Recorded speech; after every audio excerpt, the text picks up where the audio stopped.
Hello. Like I said, I'll be talking about neurosurgical emergencies today, which doesn't include stroke.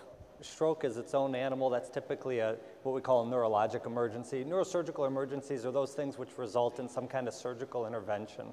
And stroke now is resulting in surgical intervention. I mean, there are a lot of technologies that have been advanced in that realm. But stroke won't be a part of this talk. We will talk about traumatic injuries to the brain and spine specifically, and even some about cerebral aneurysms. And we'll do it on a case-by-case basis. And the reason is when we see cases of neurosurgical trauma, brain or spine trauma, basically the initial approach should be the same for most of them. We'll talk about the different anatomical considerations, the different physiologic changes, the different ways we treat them eventually. But really in the field, the approach should be the same to all of them. And there's a lot of confusion lately, not confusion, but more debate about what the blood pressure should be, what the volume should be of these patients. And a lot of that matters maybe in the ICU or post-surgically, but initially, generally, there's one approach. In the first case, we have a 18-year-old male, fell off an ATV, is combative. It could be just about anything. It could be the alcohol. It could be a hematoma. It could be concussion, elevated intracranial pressure. Even the blown pupil, by the time he gets to the ED, it could be a seizure. There may be no mass lesion at all. There might be no surgery to do, but so it's still very undifferentiated. And in our field, typically we need a CAT scan, an MRI. We need some kind of imaging to know what we're going to do about it. But before they get to that point, there's plenty to do about it. And in fact, those things that you do initially really do affect the outcome in these people. And it's not a matter of survival all the time. It's a matter of how well they function eventually. So in 6 months, in a year, will they be better off because of what was done in the first 20 minutes? That's known, that it will be better if things are done generally in an effective way. So this kid had an epidural hematoma. And there are some things that point to that. It was a trauma. It was a young person. He was combative and he declined rapidly. By the time he's in the ED, he's a GCS3. So there's some things that lend themselves to that. And there are other diseases that we see intracranially that maybe occur more in older people. There's diseases that occur without trauma to the head. But this is one that occurs. Trauma to the head, typically a young person, declines rapidly. And there's the epidural right there. Typically they do occur in the temporal region, right behind the eyeball, in the temporal region. And they occur there because of the location of the middle meningeal artery. It's an artery that is right on the dura. And when it bleeds with arterial pressure. And so when you get that kind of pressure intracranially, of course you can start to have some shift of the brain, elevated intracranial pressure, and eventual herniation or death. Epidural hematomas are particularly dangerous because they do bleed quickly. Like I say, they bleed under arterial pressure. On the CAT scan, when we see them, we see this white entity here, which is the hematoma. But when you see this dark spot in the middle, which we see in epidural hematomas often, that's actually active bleeding. It's circulating blood in that area. And this is what we see with epidurals. So what do we do with them once you bring them to the ER? Well, initially they should be treated with just strict blood pressure control. A lot of people say, well, what if he's having a stroke? What if he's got some other problem where we want to increase the blood pressure? Well, in the setting of trauma, strict blood pressure control is the norm. And we also think, well, how about lowering the blood pressure? What if we know that this is an arterial hematoma? This is an epidural hematoma from an artery. Why not lower the blood pressure? It's a balance. It's a balance. I think it's difficult to lower the blood pressure in the field or in general and keep it that way. And if you lower it too much, whatever shift they have or pressure they have in their brain that's already keeping the brain from being perfused is going to cause worse perfusion if you lower the blood pressure. So on one hand, we want to stop the bleeding. On the other hand, we want to continue to perfuse the brain in those first few minutes. So strict blood pressure control for any trauma that has a neurologic change is the norm. Should we do burr holes in the emergency department? Typically not. I know they used to, but now we can get them to the OR pretty quickly, and everything's set up already there for us. So burr hole is the way to treat this surgically to suction the clot out and to stop the bleeding. What about mannitol? Sometimes that was given in the field. I used to work in Iowa at a trauma center in Des Moines there, and there was a lot of debate about whether we can give mannitol in the field, call it in, or whether we should just give it in the hospital. Mannitol is useful for most neurosurgical traumas. I do think that a dose of mannitol early never hurts. If someone comes to the ER undifferentiated, we see some fracture, we know that there is some intracranial trauma, no matter what the pathology is, I'll give some mannitol and then send them to the CAT scan. So it is reasonable as long as whatever interventions we do does not drop the blood pressure too much. And mannitol can do that. So if we can keep them normotensive, that's ideal. There's also a question of hyperventilation. Should we hyperventilate the patient? Can that bring down the intracranial pressure? And it can, especially in the short run. There's a lot of debate about that now. They used to hyperventilate them for a week in the ICU while their brain continued to swell, and we found that that was actually counterproductive. In the short run, though, hyperventilation is useful. Most epidural hematomas, like we say, are located in that temporal region because of the location of the middle meningeal artery. So it is arterial bleeding. It's usually younger people, and it is a significant percentage of the traumas. Not all of them are operated on, but we see it in a lot of people on their CAT scans. They die quickly because it is arterial pressure. This is the dura overlying the brain, and this is the epidural clot. Most of the brain appears to be intact, but because of the size of the clot in that region, particularly in the temporal fossa, there's not much room. And so when you have arterial bleeding in that area, right next to the temporal lobe is the brainstem, is the midbrain.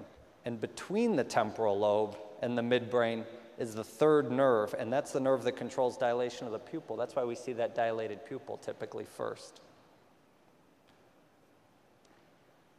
In the second case, we'll talk about the opposite generation. There's a 75-year-old male. He's ataxic, lethargic, and they say there's no trauma. He's on some blood thinners. He's not acting right. But on further, and so what do we think first? If we think this is neurosurgical, if this is neurologic, there's a neurologic change, no trauma, he's on blood thinners. There may be bleeding in the brain. We can see spontaneous intracerebral hemorrhage in patients with hypertension. But we can also see hemorrhages in patients that are delayed. So in the setting of trauma, you may have an instant, immediate injury like an epidural hematoma, but you can also have delayed injury like a subdural hematoma. And if you ask them further, they say, you know, he went out to get the mail a few weeks ago and he fell, but he was fine. He didn't even hit his head. He didn't even hit his head. And now he's not feeling well. This is something we see all the time with subdural hematomas. And there's a reason for that. There's anatomic reasons for it. There's physiologic reasons for it we'll talk about. But especially in somebody on blood thinners, if they fall and they're older, there's this combination of factors that can lead to the subdural hematoma. If when you fall, the brain shifts inside the skull, you can have bleeding from that. And especially in an older person where the brain is a little more atrophic, there's space between the skull and the surface of the brain. And so there's space for that brain to move. And when it moves, there's some shearing of the little veins that bridge the dura to the brain. Those bridging veins, we call them. So as opposed to an epidural hematoma, subdural hematoma bleeds from a vein. Venous pressure, you know, is less. It's smaller. It bleeds more slowly. These veins themselves are much smaller than the middle meningeal artery. And so the presentation is going to be different. In a lot of subdural hematomas, we do see acute decline. We do, especially in younger people. But in an older person on anticoagulation, it can be very delayed. So what do we do with these patients? Well, it depends. When they come in, if they're doing well neurologically, and there's a big subdural hematoma, we have time to reverse their anticoagulation, reverse their antiplatelet therapy, and then eventually operate. Do we give mannitol? Yes. Like I said, I don't even need typically get a CAT scan. I'll give a dose of mannitol if there's a significant neurologic change or depression of the GCS. I will give the mannitol, and then we'll get the CAT scan. Mild hyperventilation, again, in the beginning is useful. Where do we see subdurals? We see them in patients that hit their head. That does happen. But we see them more often in patients that don't hit their head, but whose heads move back and forth. That can be after a car accident. You don't even see any external trauma. They haven't hit the dashboard. They did have their seatbelt on. But even with this motion, they can get a subdural because the brain shifted inside the head. And this is the reason. You can see there's veins that bridge from the cortex of the brain. This is a normal brain. Here's the veins, and they bridge right up to the dura. We see these often, and they drain into this part of the brain called the sagittal sinus or other sinuses, and that's how they eventually drain down into your jugulars, into your heart. But when we see in a subdural hematoma, when we operate, we see that one of these veins is sheared, and we have to take that vein. Typically, you can. But you can imagine if the brain shifted and the outer part didn't, those veins shear. It's the same thing we see in shaken babies. That's the neurosurgical problem in shaken babies, is that they develop a subdural hematoma, and it's because their brains are smaller than their skull, and there's room for the brain to move inside the skull when they're shaken. So again, no evidence of external trauma, but significant intracranial trauma. And on the CAT scan, you see here's the skull, here's the subdural, and then here's the brain that's already been pushed to the center. These can be pretty significant. And in newborns, unfortunately, it's hard to tell if they're having neurologic changes. They really have to be lethargic for us to detect anything, or their fontanelle is significantly full. In the next case, this is we had an obvious trauma in the first case. The second case may be a delayed trauma or trauma that happened. This one, there doesn't appear to be any trauma associated with it at all. It's just an acute onset headache and then a decline in neurologic function. And when we see this, especially in somebody who maybe we know smokes, has diabetes or hypertension, and is in the 50 to 60 range, we think an aneurysm rupture. And this is what we see on the CAT scan when we have a ruptured aneurysm. Here's the brain, and then here's all the blood, and the blood is in the center, and then it moves outward along these channels in the subarachnoid space. And it's because in the center of our brain is where we have most of the intersections of the arteries that eventually feed our brain, and it's at those intersections that these aneurysms develop. And how do we treat a subarachnoid hemorrhage? Let's see. Same thing, strict blood pressure control. It's arterial bleeding, just like the epidural hematoma. It's intracranial, it's in the center of the brain, so it can cause more trouble even than an epidural hematoma, not just from compression from the blood that's pouring out into the brain, but also because the brain then isn't being perfused with that blood. In an epidural hematoma, the blood is pouring out from a dural artery. In a subarachnoid hemorrhage or aneurysm rupture, it's pouring out from intracranial arteries that should be feeding the brain. And so these patients decline very quickly from a number of reasons. One, the blood that's spilled out around their brain, and also from stroke. Now the brain isn't being perfused readily enough, and they begin to stroke. We want to keep it normal blood pressure, though. Even if you have a perfect story and you feel like this is the worst headache of her life, this is likely an aneurysm rupture, to make them hypotensive may be exacerbating the decreased perfusion issue, and then you end up with more strokes. And so the ultimate outcomes in the long run are much better if we can do strict blood pressure control in the short run. And again, mannitol, even if it hypoperfuses the patient from a systemic standpoint, as long as we keep the brain perfused and we keep the blood pressure up while we're giving the mannitol, it's very useful. And the problem is in neurosurgical injuries, we're battling various problems at the same time. There may be hypoperfusion at the same time there's compression, at the same time there's bleeding, and so these things have to be dealt with differently and balanced. But the easiest way to approach it is with strict blood pressure control from the beginning. Eventually, we do get angiograms, find these aneurysms, and we can treat them in a variety of ways. But the aneurysm particularly is one where the outcome improves as the initial care improves. Because we know that the prognosis of these things are miserable. A third die before they even get to the hospital. A third will die when they get to the hospital.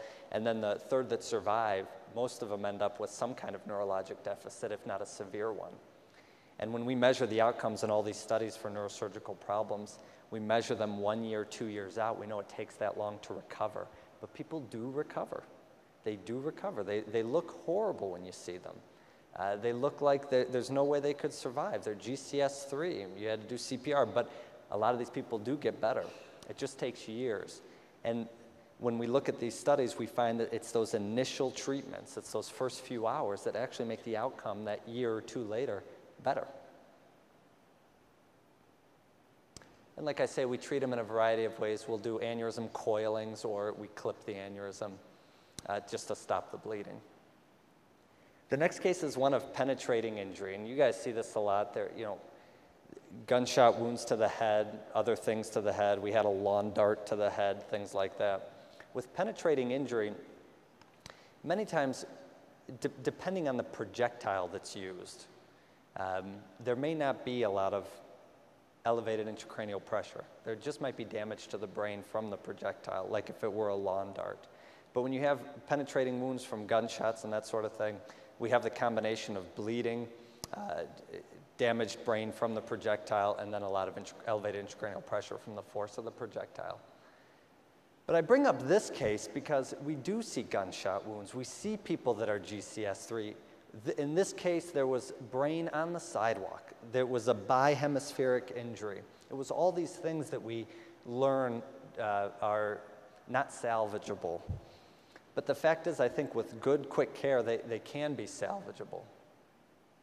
So she had fragments of bullets in her head. She had elevated intracranial pressure. She had some bleeding associated with those fragments, a lot of cerebral edema. And we did what we do for a lot of these patients where there's just so much global damage that it's difficult to work on one part or another. We'll do a craniectomy. It's used in the military a lot too. You just take off part of the skull and let the brain swell. It's hard to control the brain swelling sometimes. They have malignant cerebral edema. And things like hyperventilation and mannitol can only go so far. Ventriculostomies can only go so far. And so we'll do a craniectomy. Strict blood pressure control, strict intracranial pressure control, aggressive rehabilitation, and they can recover. In her case, she recovered after 6 months or so to a point where she was walking with assistance. She was still hemiplegic. She couldn't speak, but she could communicate by writing. And so she did survive, and she survived with enough functionality that she and her family were very pleased with how things were going. So they are salvageable in many cases. It's just following these typical guidelines. The ABCs, strict blood pressure control, and then once they're in the ER, just quick CAT scan and right to surgery, and we can do a lot for these patients. That's on the brain side. On the spine side, it's a similar approach. You might find that somebody has an obvious spine injury. They have an obvious deformity. They have a paraplegia or quadriplegia, and you're going to do all the things that you typically would to stabilize their spine, to keep their blood pressure up, and to make sure that they're stable until they make it to the emergency room.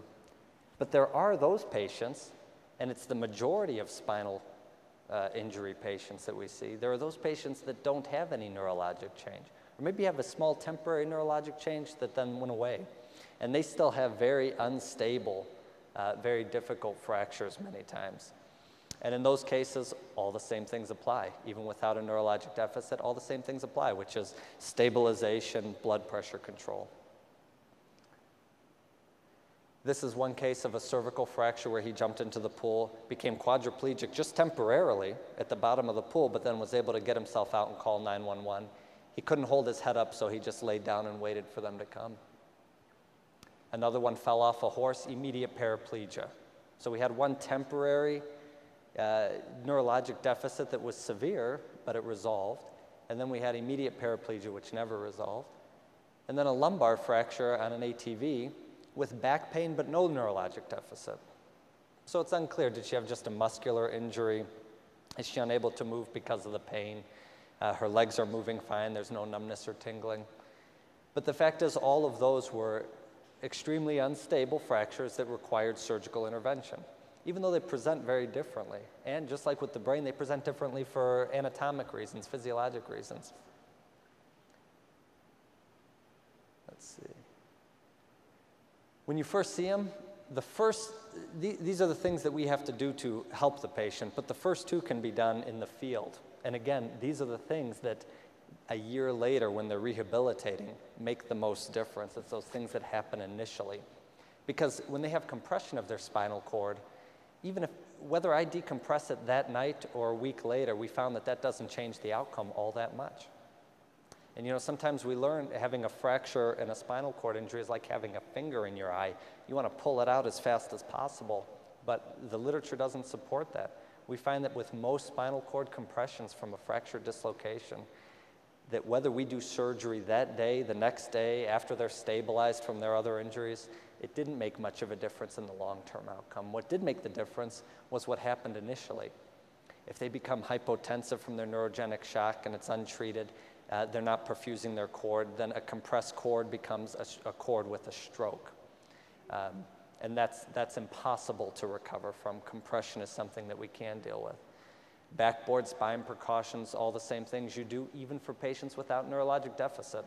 As long as you treat them like somebody who has an unstable fracture dislocation, the outcomes will always be better. I don't know how this projects, but this is the one with the thoracic injury, and she had a thoracic fracture, burst fracture that went back into the spinal cord and had paraplegia, but there's still a significant amount of spinal canal left. And then we look at this one, the spinal canal in the lumbar spine is completely obliterated. I can see spinal fluid above it, I can see spinal fluid below it, but right here it's completely obliterated by the fracture. This lady is paraplegic. This one, because it was cauda equina and not spinal cord, because it was in the lumbar spine, not the thoracic spine, she did fine. She had no neurologic deficit, but just as unstable, just as difficult to manage eventually surgically.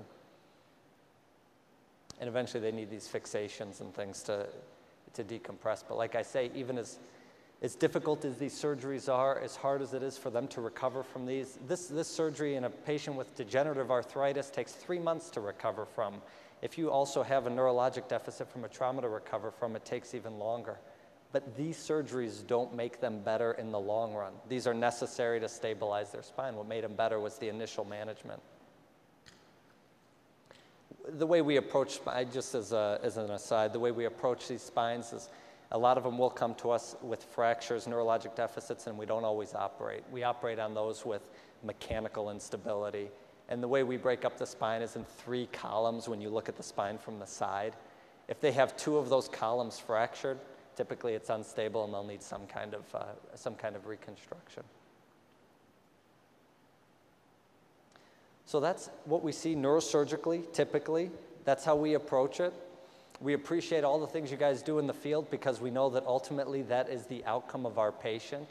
And that's something that they grade us by, where they say, how's this hospital doing? How are they doing when it comes to people recovering from their TBIs and from their spinal cord injuries? And as well as the hospital may be doing, none of it matters unless they're working together with you to make sure that those things happen in the field. It makes a big difference in the long run. Does anyone have any questions?